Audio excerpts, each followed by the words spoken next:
Everybody, అందరికీ నమస్కారం. Welcome to మార్గం.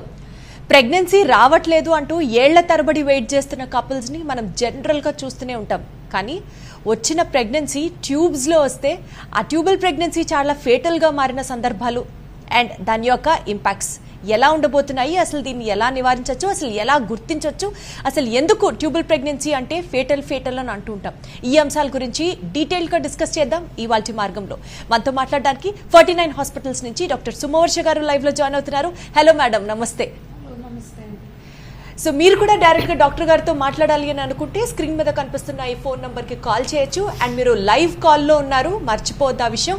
కాబట్టి డైరెక్ట్గా మీ ప్రశ్న ఏంటి అన్నది సూటిగా అడగండి. సో దట్ చిన్న ల్యాగ్ తర్వాత మీకు డాక్టర్ గారి చేత డైరెక్ట్గా కనెక్ట్ అవ్వబడుతుంది మీ కాల్ని, అండ్ అప్పుడు మీరు మాట్లాడచ్చు. సో టు స్టార్ట్ విత్, అసలు ఈ ట్యూబ్స్ రోల్ ఏంటి మేడం, ఒకసారి క్లియర్గా చెప్పండి. సో ఆడవాళ్ళకి గర్భసంచి పక్కన 2 ట్యూబ్స్ అనేవి ఉంటాయండి. అండ్ అండాశయానికి గర్భసంచికి మధ్యలో ఈ ట్యూబ్స్ అనేది ఒక లింక్ అన్నమాట. ట్యూబ్స్ అనేవి చాలా చాలా ఇంపార్టెంట్ స్ట్రక్చర్. ఎందుకంటే మనకి ఎగ్ అనేది రిలీజ్ అయ్యి ట్యూబ్లోకి వెళ్తుంది అండ్ స్పర్మ్స్ కూడా ట్యూబ్లోకి రీచ్ అయ్యాక ఫర్టిలైజేషన్ అనే ఇంపార్టెంట్ ప్రాసెస్ మనకి ట్యూబ్స్లో జరుగుతుంది. సో బేసికలీ బేబీ అనేది ఫామ్ అవ్వడం అనేది ట్యూబ్లో అవుతుంది అండ్ ఆ తర్వాత ఆ ఎంబ్రియో అనేది మళ్ళీ గర్భసంచిలో అతుక్కుంటేనే ప్రెగ్నెన్సీ అనేది నిలబడుతుంది. సో ట్యూబ్ అనేది చాలా ఇంపార్టెంట్ స్ట్రక్చర్, ఎందుకంటే ఎంబ్రియో ఇక్కడే ఫామ్ అవుతుంది అండ్ ట్యూబ్ అనేది బ్లాక్ అవుతే ఏదన్నా రీజన్ వల్ల అది డ్యామేజ్ అవుతే సహజంగా ప్రెగ్నెన్సీ వచ్చే అవకాశం అనేది ఉండదు. సో అసలు ఎందుకు ట్యూబ్స్ బ్లాక్ అవుతాయండి? మోస్ట్ కామన్లీ ట్యూబల్ బ్లాక్కి మనకి ఇన్ఫెక్షన్స్ అనే రీజన్ ఉంటుంది. సో ఇన్ఫెక్షన్స్ వల్ల ట్యూబ్స్ డ్యామేజ్ అవుతూ ఉంటాయి. ఎక్కువ శాతం ఇన్ఫెక్షన్ ఉన్నప్పుడు 2 ట్యూబ్స్ డ్యామేజ్ అవుతాయి. కాబట్టి వీళ్ళకి నెక్స్ట్ ఇంకా న్యాచురల్ ప్రెగ్నెన్సీకి కానీ ఐయుఐకి కానీ అవకాశం ఉండదు. ఇది కాకుండా మనకి ఎడేషన్స్ ఉండొచ్చు, అంటే అతుకుల్లాగా ఏర్పడినా కూడా మనకి ట్యూబ్ బ్లాక్ అవ్వచ్చు. సో ఎడేషన్స్ వేరియస్ రీజన్స్ వల్ల వస్తాయి. ఇంతకుముందు ఒక సర్జరీ అయ్యి దానివల్ల ఎడేషన్స్ ఫామ్ అవ్వచ్చు, లేదా ఇన్ఫెక్షన్స్ వల్ల కూడా ఎడేషన్స్ ఫామ్ అవ్వచ్చు, లేకపోతే ఎండోమెట్రియోసిస్ అనే కండిషన్లో మనకి అతుకులు అనేవి ఏర్పడవచ్చు. And endometriosis as such tubes మీద వచ్చినప్పుడు కూడా మనకి ట్యూబల్ బ్లాక్స్ అనేవి అవుతూ ఉంటాయి. సో వేరియస్ రీజన్స్ ఉన్నాయి, infection is the most common. So ఈ ట్యూబ్స్ బ్లాక్ అయిన తర్వాత దాన్ని మనం ఎలా గుర్తిస్తాం? అంటే ఆ పేషెంట్కి పెయిన్ లాగా ఏమైనా తెలుస్తుందా, లేకపోతే సిమ్టమ్స్ ఏంటండి ట్యూబ్స్ బ్లాక్ అయ్యాయని?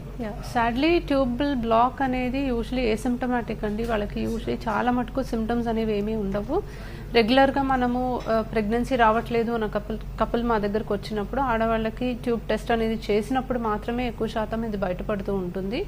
సో బట్ రెట్రోస్పెక్టివ్లీ చూసుకుంటే వీళ్ళకి ఇంతకుముందు episodes of abdominal pain and white discharge అనేది ఉంటుంది.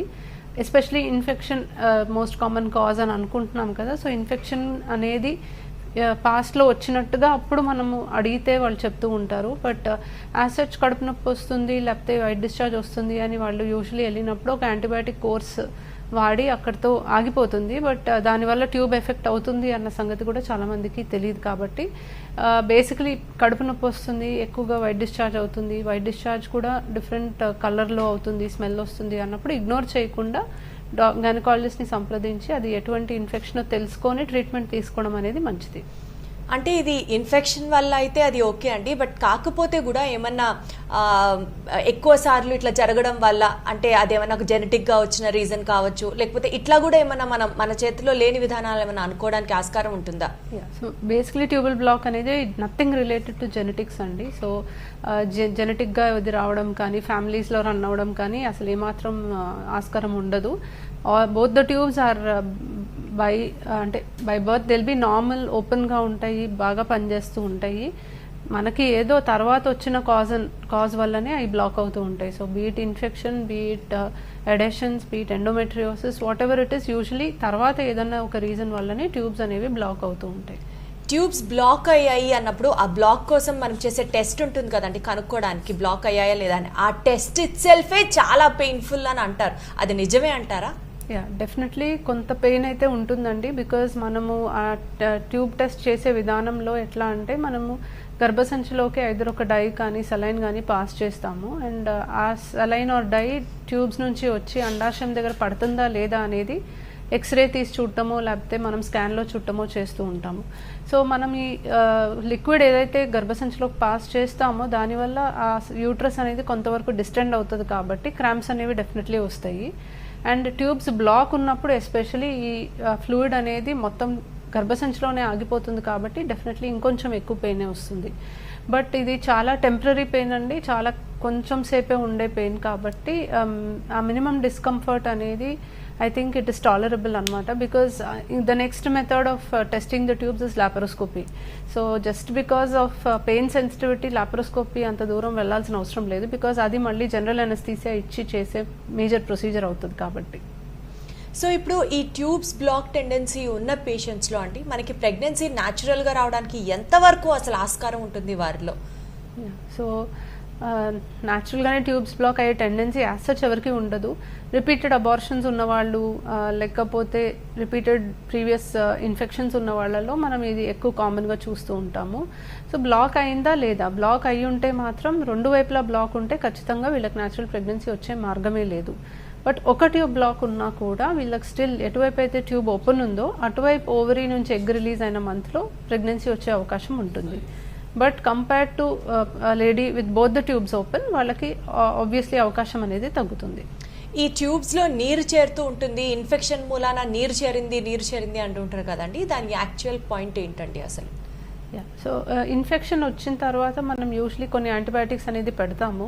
ఆ ఇన్ఫెక్షన్ మూలంగా వచ్చిన పస్ ఏదైతే ఉంటుందో, వచ్చిన సెక్రీషన్స్ ఏదైతే ఉంటుందో ఆ పస్ అనేది యాంటీబయాటిక్ కోర్స్ పెట్టిన తర్వాత కొంచెం వాటరీ లాగా మారిపోయి ఇట్ బికమ్స్ స్టెరైల్, అంటే ఇంకా ఇన్ఫెక్షియస్ మెటీరియల్ కాకుండా ఒక నీరులాగా అది ఫామ్ అయిపోతుంది. అండ్ ట్యూబ్స్లో ఈ నీరు అనేది ఉన్నప్పుడు మనం దాన్ని హైడ్రోసాల్పింగ్స్ అని అంటాం. సో ట్యూబ్లో నీరు చేరింది అంటే హైడ్రోసాల్పింగ్స్ ఉంది అంటే ప్రీవియస్గా ఏదైనా ఇన్ఫెక్షన్ అనే కారణం వల్ల ఏవైతే సెక్రీషన్స్ ఉన్నాయో అది యాంటీబయాటిక్స్ ఇచ్చే కొద్దీ వాటర్ లాగా ఫామ్ అయ్యి ఆ ట్యూబ్లో నిలిచిపోయింది అని అర్థం. సో ఈ హైడ్రోసాల్పింగ్స్ ఉంటే ఆబ్వియస్లీ ఆ ట్యూబ్ బ్లాక్ ఉన్నట్టుగానే. అండ్ ఈ హైడ్రోసాల్పింగ్స్ ఉన్న వాళ్ళకి మనం ఐవీఎఫ్ చేసినా కూడా సక్సెస్ రేట్ అనేది తగ్గుతుంది, ఎందుకంటే ఆ ఫ్లూయిడ్ ఏదైతే ఉందో అది యూట్రస్లోకి చేరి ఆ యూట్రస్లో ఆ ఎంబ్రియో అటాచ్ కానివ్వకుండా చూస్తుంది అనమాట. సో హైడ్రోసాల్పింగ్స్ ఉంది అంటేనే మనకి ట్యూబ్ స్కాన్లో కనిపిస్తుంది. మామూలుగా స్కాన్లో అసలు ట్యూబ్స్ కనపడవు, బట్ హైడ్రోసాల్పింగ్స్ ఉంటే ఆ నీరు కనిపిస్తుంది మనకి. అప్పుడు వాళ్ళకి లాప్రోస్కోపీ చేసి ఆ ట్యూబ్స్ని డిస్కనెక్ట్ చేసి ఐవీఎఫ్కి ప్రొసీడ్ అవ్వమని చెప్తూ ఉంటాం. సో యూజువల్గా ఇప్పుడు మనం స్కాన్ చేసినప్పుడు ట్యూబ్లో ప్రెగ్నెన్సీ డెవలప్ అవుతోంది అన్నది మనం చూసామనుకోండి మేడం, అక్కడి నుంచి ఆ ఎంబ్రియోని తీసి తిరిగి మళ్ళీ దాని ఒరిజినల్ పొజిషన్లో ట్రాన్స్ఫర్ చేయడానికి వీలవుతుందా, ఆరెల్స్ అక్కడ ఉంటే ఇంకా తొలగించాల్సింది ఒక్కటే మార్గం ఉంటుందా? How does it work? So ఇది చాలా కామన్గా అడుగుతూ ఉంటారండి. ట్యూబ్లో ప్రెగ్నెన్సీ వచ్చినప్పుడు ఆ ప్రెగ్నెన్సీని అక్కడ నుంచి తీసి మీరు యూట్రస్లోకి మార్చండి అని అంటూ ఉంటారు. బట్ దట్స్ నాట్ పాసిబుల్ అనమాట. ఎందుకంటే ఆ ఎంబ్రియో అటాచ్ అయినప్పుడు దానికి ఒక బ్లడ్ సప్లై అనేది ఆ సరౌండింగ్ టిష్యూస్ నుంచి వస్తుంది. So once we remove it అసలు ఆ బ్లడ్ సప్లై అందకుండా అది ఇంకా వయబిలిటీ అనేది ఉండదు. సో అక్కడ నుంచి రిమూవ్ చేసి యూట్రస్లో పెట్టడం అనేది it's not a possible task అనమాట. ఒక్కసారి ట్యూబ్లో ప్రెగ్నెన్సీ వచ్చింది అంటే దాన్ని ఇంకా మనం ఏం చేసినా కూడా కాపాడలేము. అండ్ ఇన్ఫ్యాక్ట్ ఎంత ఎర్లీగా గుర్తించి దాన్ని మనం తీసేస్తే అంత మంచిది.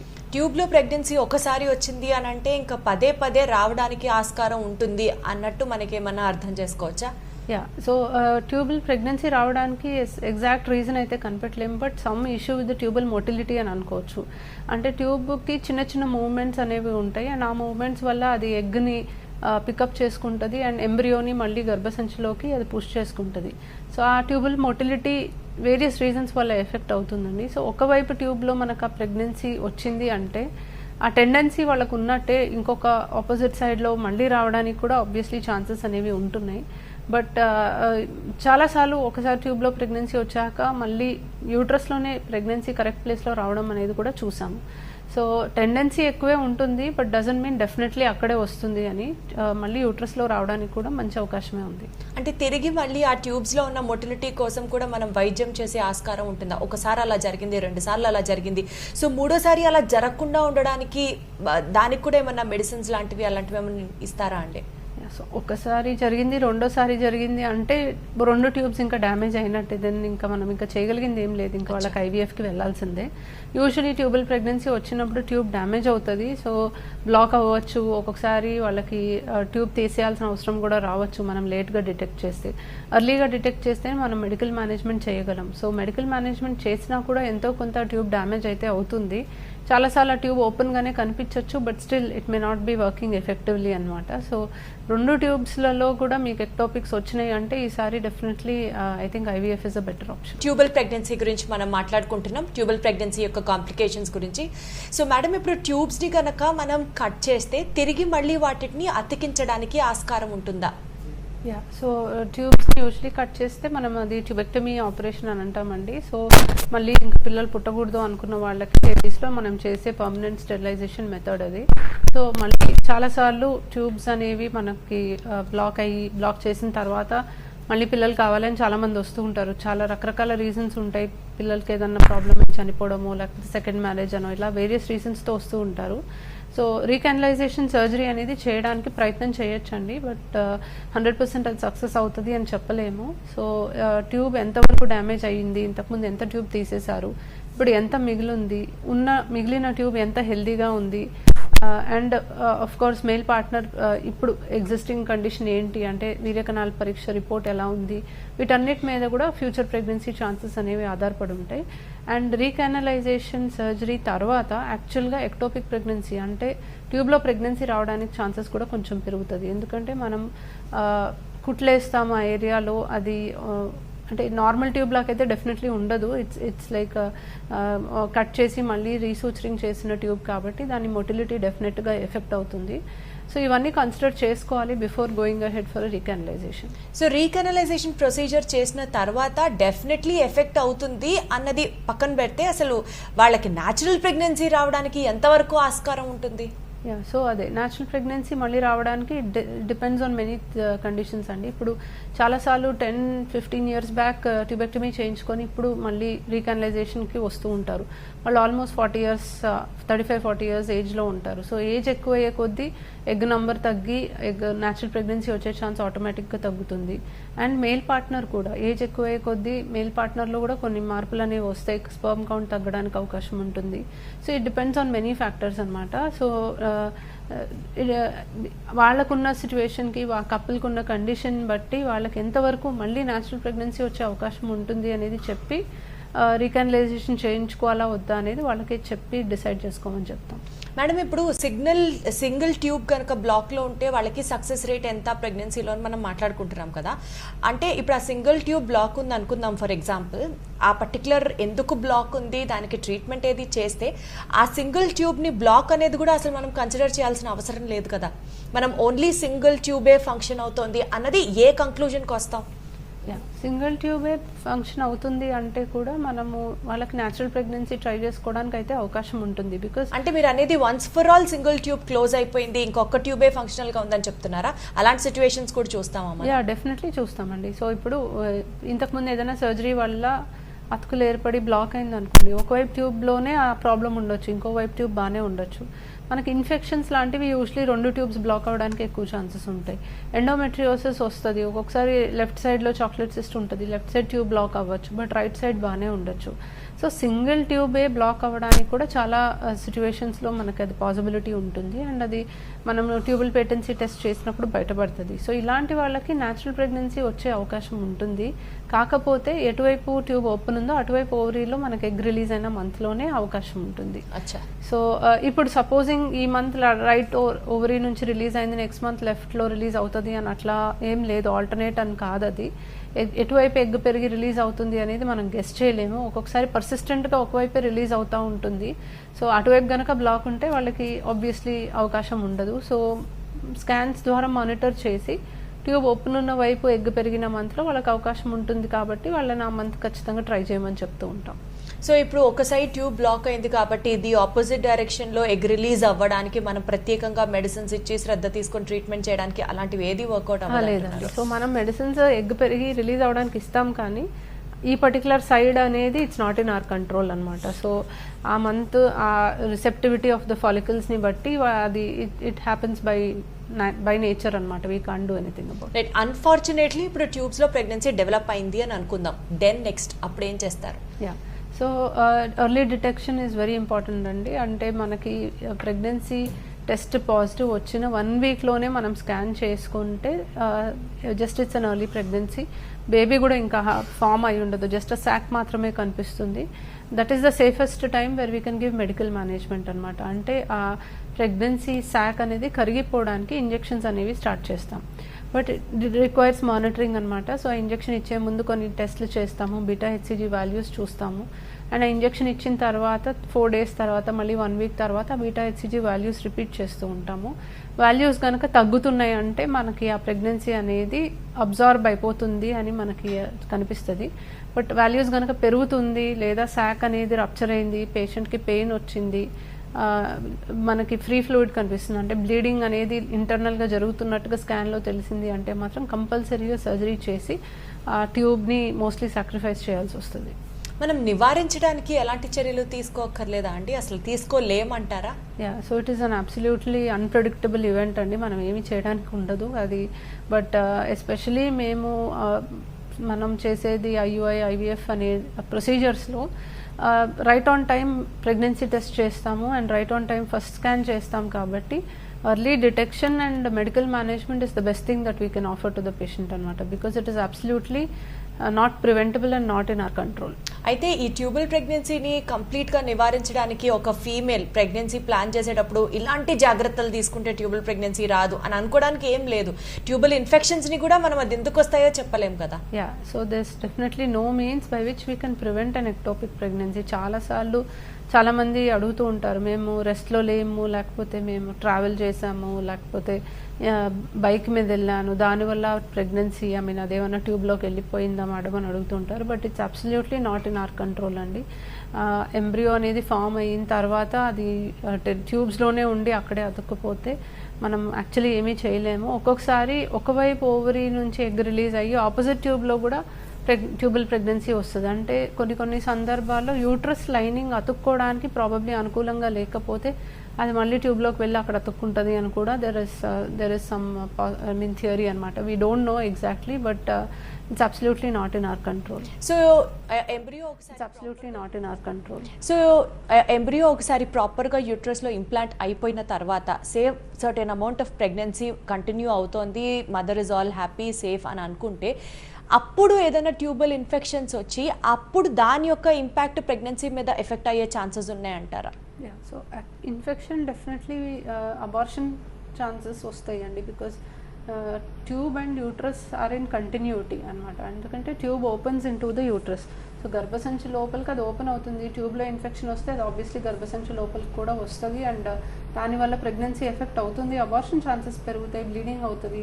సో కాంప్లికేషన్స్ అనేది quite common. So that is the reason why చిన్న infection anywhere in the body for that matter మనకి అబార్షన్ ఛాన్సెస్ అనేవి పెంచుతుంది. సో న్యాచురల్గా ఒకసారి బేబీ అబార్ట్ అయిపోతే మేబీ ట్యూబల్ ప్రెగ్నెన్సీ కూడా ఒక రీజన్లో ఒక ఛాన్స్ లాగా ఎక్స్పెక్ట్ చేయొచ్చు కదా. అంటే మనం స్కాన్ చేసి మనం డయాగ్నోస్ చేయడమే కాకుండా ప్రెగ్నెన్సీ అబార్షన్ ఎందుకు అయింది అన్న దానికి మనం కనుక చూసుకుంటే maybe tubal pregnancy could also be a ఛాన్సా అండి? Yeah, so tubal abortions are also possibility అండి. అంటే మనకి ట్యూబ్లోనే ప్రెగ్నెన్సీ వచ్చి స్పాంటేనియస్గా అది గ్రోత్ అనేది లేకుండా అది అబార్ట్ అయిపోయి అక్కడే ట్యూబ్లోనే అది అబ్జర్వ్ అయిన సందర్భాలు కూడా ఉన్నాయి. సో మనకి గర్భసంచి లోపల ఏమీ కనిపిస్తూ ఉండదు స్కాన్స్లో చూస్తుంటే, ట్యూబ్లో కూడా యాక్చువల్లీ ఏమీ కనిపించదు. బట్ యాక్చువల్లీ ట్యూబల్ ప్రెగ్నెన్సీ వచ్చి అది అక్కడక్కడే అబ్జర్వ్ కూడా అవ్వచ్చు అనమాట. So tubal abortions can also happen. But luckily wrong ప్లేస్లో ఉండి అది అబార్ట్ అయింది కాబట్టి అదృష్టం అని అనుకోవాలి. అదృష్టం అనుకోవాలంటున్నారా? యా, బికాజ్ అది కనుక అబార్ట్ అవ్వకుండా పెరిగితే ట్యూబ్ రప్చర్ అవ్వచ్చు, పేషెంట్కి లైఫ్ థ్రెటనింగ్ సిచ్యువేషన్ రావచ్చు, ఇంటర్నల్ బ్లీడింగ్ అవ్వచ్చు, లాప్రోస్కోపీ చేసి ఆ ట్యూబ్ కంప్లీట్గా తీసేయాల్సిన అవసరం కూడా రావచ్చు. ఇన్ఫ్యాక్ట్ అది అక్కడ పెద్దగా అయ్యే కొద్దీ ఆ ట్యూబ్ డిస్టెండ్ అయ్యి అది రప్చర్ అవుతుంది. సో అది పెద్దగా అవ్వకుండా అబార్ట్ అయిపోతే అక్కడికక్కడే అబ్జార్బ్ అయిపోతుంది, ఈ కాంప్లికేషన్స్ అన్నీ అవాయిడ్ అవుతాయి అన్నమాట. ఇప్పుడు సో బేసికల్గా ఒక లేడీకి ప్రెగ్నెన్సీ కోసం ఎప్పటి నుంచో వెయిట్ చేస్తున్నారు, అది కాస్త అన్ఫార్చునేట్లీ ట్యూబల్ ప్రెగ్నెన్సీ వచ్చింది. అది ట్యూబల్ ప్రెగ్నెన్సీ అని డయాగ్నోస్ చేసి దాన్ని అబార్ట్ చేయాలి అన్నప్పుడు ఒక పేషెంట్ యొక్క సైకలాజికల్ ఎమోషనల్ ఇంపాక్ట్ ఎంతవరకు ఉంటుంది మేడం? చాలా డిస్టర్బ్ అవుతారు కదా డెఫినెట్లీ చాలా డిస్టర్బ్ అవుతారండి. వాళ్ళు వెయిట్ చేద్దాము, అదేమన్నా వస్తుందేమో గర్భసంచిలోకి, ఇంకొక 1 వీక్ వెయిట్ చేద్దాము అట్లా అంటూ ఉంటారు డెఫినెట్లీ.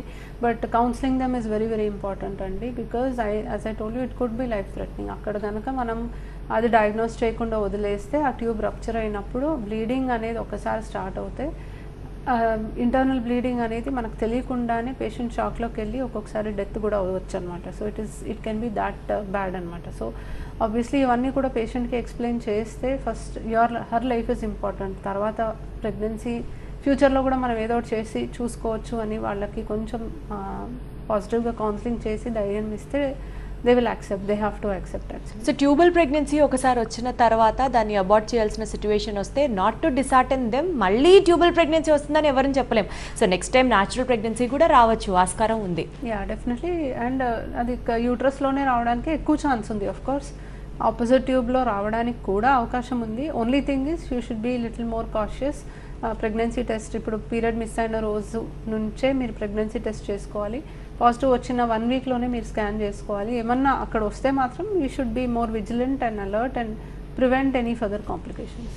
సో ఈ ప్రెగ్నెన్సీ రాని కపుల్స్ ఒకసారి మీ దగ్గరికి వస్తే మీరు చేసే ఒక జనరల్ స్ట్రెచ్ ఆఫ్ టెస్ట్ ఉంటాయి కదా మేడం, అందులో మహిళల్లో అయితే ఎస్పెషల్లీ ఈ ట్యూబ్ టెస్ట్ అనేది కూడా మీరు ముందరే చేస్తారా? Whether to check those tubes అన్ని బ్లాక్ లేకుండా క్లియర్గా ఉన్నాయా, హెల్దీగా ఉన్నాయా? సో ఇది కూడా మీ యొక్క టెస్ట్ స్ట్రాటజీలో ఒక ప్లాన్ ఏనా ఇది? Yeah definitely. సో మెయిన్గా చేసేవి జస్ట్ 3 టెస్ట్లు అండి. ఈ 3 టెస్ట్ల మీదే మన ట్రీట్మెంట్ ప్లాన్ అనేది ఎక్కువగా బేస్ అయి ఉంటుంది. సో మగవాళ్ళలో వీర్యకణాల పరీక్ష, ఆడవాళ్ళల్లో స్కానింగ్ అండ్ ట్యూబ్ టెస్ట్. కంపల్సరీగా ఈ 3 టెస్ట్లు అయితే చేస్తాము. మ్యారేజ్ అయ్యి 1 ఇయర్ మ్యాక్సిమం 2 ఇయర్స్ దాటింది ఇంకా పిల్లలు పుట్టట్లేదు అంటే కంపల్సరీ. బికాజ్ మనం ఎన్ని మెడిసిన్స్ ఇచ్చినా ఎంత ఐయుఐ చేసినా పేషెంట్కి ట్యూబ్స్ బ్లాక్ ఉంటే మాత్రం దర్ ఇస్ నో పాయింట్ అనమాట. అంటే ఇవన్నీ చేసి కూడా వేస్ట్ అనమాట. సో కంపల్సరీగా ట్యూబ్స్ అనేవి టెస్ట్ చేసిన తర్వాతే ఫర్దర్గా ఏ స్టెప్ అనేది మనం డిసైడ్ చేసుకొని ప్రొసీడ్ అవుతాం. ఇప్పుడు 49లో ఒక ప్రత్యేకమైన ఆఫర్ నడుస్తుంది కదా మేడం, ఐవీఎఫ్ ట్రీట్మెంట్ గురించి 25% ఆఫ్ అంటున్నారు. ఒకసారి దాని గురించి చెప్పండి. సో ప్రస్తుతానికి 49 అన్ని బ్రాంచెస్లో కూడా కన్సల్టేషన్ ఫ్రీ చేస్తున్నామండి. అండ్ ఫస్ట్ స్కాన్ అనేది ఫ్రీగా చేస్తున్నాము. సో వీర్యకణాల పరీక్ష కూడా చేయించుకుంటే మనకి దాదాపుగా ఎటువంటి ప్రాబ్లం ఉంది, దీనికి నెక్స్ట్ ప్లాన్ ఏంటి అనేది మనకు తెలుస్తుంది. ఈ భాగంగా మనం ఎప్పుడైతే పేషెంట్కి ఐవీఎఫ్ అవసరమో అని సజెస్ట్ చేస్తామో ఐవీఎఫ్ అనే ప్రాసెస్ పైన 25% డిస్కౌంట్ ఇవ్వడం జరుగుతుంది. సో మెయిన్ కన్స్ట్రెయింట్ ఎవరికైనా ఫస్ట్ ఆఫ్ ఆల్ సక్సెస్ అవుతుందా లేదా, రెండోది కాస్ట్ ఎక్కువ అవుతుందేమో. సో ఈ 2 విషయాల దగ్గరే చాలామంది అసలు డాక్టర్ని కన్సల్ట్ అవ్వడానికి కూడా వాళ్ళు ఆలోచిస్తూ ఉంటారు. సో డెఫినెట్లీ కన్సల్టేషన్ అయితే ఫ్రీగానే ఉంది. అట్లీస్ట్ మీరు ప్రాబ్లం ఏంటి తెలుసుకోగలరు. అండ్ మేము ఐవీఎఫ్ కేవలం ఒక 10 మందిలో 3-4కి మ్యాక్సిమం చెప్తామేమో. మిగతా వాళ్ళందరికీ కూడా చిన్న ట్రీట్మెంట్స్తోనే పని అయిపోతుంది. సో మీరు ఎక్కువ ఖర్చు అయిపోతుందని ముందే భయపడాల్సిన అవసరం లేదు. అండ్ బై ఛాన్స్ మీకు ఐవీఎఫ్ అవసరం, సో ఐవీఎఫ్ కూడా ఎవరికి చేస్తాము, 2 ట్యూబ్స్ బ్లాక్ ఉన్నా, స్పర్మ్ కౌంట్ బాగా తక్కువ ఉన్నా, డోనర్ అవసరమైనా, లేదా ఎండోమెట్రియోసిస్ చాలా severe degree, IUI 2-3 attempts already fail అయ్యి, మ్యారేజ్ అయ్యి ఆల్మోస్ట్ 10 ఇయర్స్ అయ్యి, ఇలాంటి వాళ్ళకి ఐవీఎఫ్ అనేది అవసరం పడుతుంది. అండ్ అవసరం పడిన వాళ్ళకి 25% ప్రాసెస్ మీద డిస్కౌంట్ ఇవ్వడం జరుగుతుంది. కాబట్టి ఐ థింక్ ఎవరికైతే పిల్లలు లేక బాధపడుతున్నారో ఖచ్చితంగా ఈ ఆఫర్ మీకు బాగా హెల్ప్ అవుతుంది. అసలు ఫర్టిలిటీ సెంటర్కి రావాలి అని అంటేనే సైకలాజికల్గా కొంచెం డౌన్ అయిపోతూ ఉంటారు. వాళ్ళు ఏం చెప్తారో, వెళ్తే మనం అంత పెట్టుకోగలమో లేదో, అంత ఖర్చు అవుతుంది, మనం భరించగలమో లేదో, ఇలా చాలా ఆలోచనలతో అసలు కనీసం డాక్టర్ దగ్గరికి ప్రాబబులీ డాక్టర్తో మాట్లాడితే అక్కడ సమస్య చిన్నదే అవ్వచ్చు, కానీ అసలు to step up to the doctor it self చాలామంది ఆగిపోతూ ఉంటారు. వాళ్ళందరికీ మీరు ధైర్యంగా చెప్తూ ఒక మాట చెప్పండి మేడం. సో చాలా ట్రీట్మెంట్స్ ఉన్నాయండి. ఇంతకుముందు మనం ఎంత ట్రీట్మెంట్ చేసినా, ఎంత పెద్ద ట్రీట్మెంట్ చేసినా సక్సెస్ రేట్స్ పెద్దగా ఉండేవి కాదు. బట్ ఇప్పుడు success rates are really good అనమాట. అంటే ఆల్మోస్ట్ 10 మందిలో 6గురికి 7గురికి ప్రెగ్నెన్సీస్ రావడం అనేది చూస్తూ ఉన్నాము.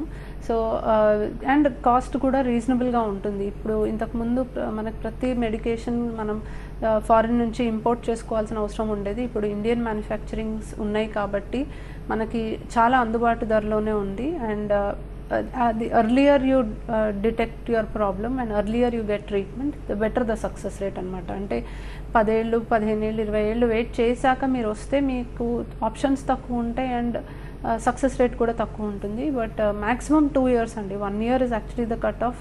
బట్ నేను స్టిల్ 2 years వరకు న్యాచురల్గా ట్రై చేయండి అని చెప్తాను. 2 yearsకి కూడా మీకు ప్రెగ్నెన్సీ మ్యాక్సిమం రాలేదు అంటే it is definitely time you should consult. Because చాలా మందికి చిన్న చిన్న ఇష్యూసే ఉంటాయి which can be easily correctable. కొంతమందికి మాత్రం హైయర్ ట్రీట్మెంట్స్ అవసరం పడుతుంది.